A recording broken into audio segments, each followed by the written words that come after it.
Hello guys, Assalamualaikum. Welcome to Encik Channel. So pada video kali ini kita nak servis minyak hitam motor Modenas Elegant 250. Jom kita tengok macam mana cara-cara nak servis minyak hitam Modenas Elegant. So antara barang-barang yang diperlukan ialah bekas untuk tadah minyak nanti, spana saiz 17, corong minyak. Kita punya minyak enjin, kali ni kita nak try Petronas Sprenta A700. Dia ada yang A900, tapi kita nak try yang ni dululah. Yang ni 1040. Towel, nanti kita explain kenapa kita ada kain ni, dan pelayar. Pelayar ni untuk kita buka penutup tangki minyak hitam tu nanti. Tempat untuk buka minyak hitam tu adalah dekat bahagian bawah sini. Ni belting kan. Dia dekat sini. Ni, korang kena buka guna ni lah. Saiz 17. Tapi sebelum kita buka ni kan, kita kena longgarkan dululah penutup ni. Jadi tanpa merosakkan penutup ni, itulah fungsinya towel tu tadi. Letak kat sini dan kita pusing. Pusing bagi longgar je lah guys. Yang ni.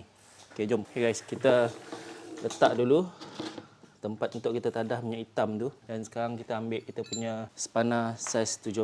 Kita buka je kunci kat bawah ni. Dia punya skru bawah tu ketat. Kita kena try pakai impact dulu. Nak buka guna impact jugalah guys. Sebab skru ketat sangat kat bengkel. Kalau korang pakai impact kan, korang boleh pakai impact saiz 17. Ni saya pakai yang Dark Mara punya lah. Kita tunggulah dulu dia punya minyak tu keluar habis. Tu ada lagi sikit tu. Bagi dia keluar habis lah.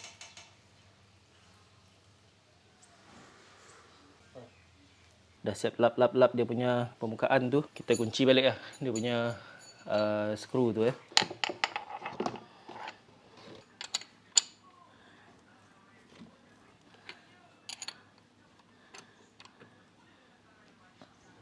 Dah settle. Untuk bahagian ini kita pergi ke bahagian sebelah. Kita nak tuang kita punya minyak ni. Jom. Okey, kita buka dia punya penutup ni. Kita letak kita punya corong kat sini. Bismillahirrahmanirrahim.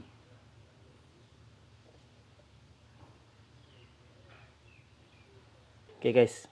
Jadi ni sukatan 900 liter . Kita letak sehingga takat yang terakhir ni. Guys, kita tutup balik kita punya penutup ni. Dan kita ketatkan sikit guna towel dan pelayar lah. Okey. Sekarang kita nak set meter pula. Kita nak reset dia punya mileage. Okey. Ni odometer kan. Korang pergi tekan mode dekat bawah ni, belah kiri sekali. Tekan mode, trip A, trip B. Yang ni. Saya dah lebih sebenarnya 66.3 km. Setiap 3000 km dia punya oil service ni akan naik. Dia punya oil service ni akan naik. Nampak tak? Tu oil service tu. Jadi cara resetnya ialah butang yang paling kanan sekali ni korang tekan lama-lama sikit. Dia akan reset jadi kosong balik. So oil service dah tak ada. Right? Sekarang kita boleh start hidupkan motor.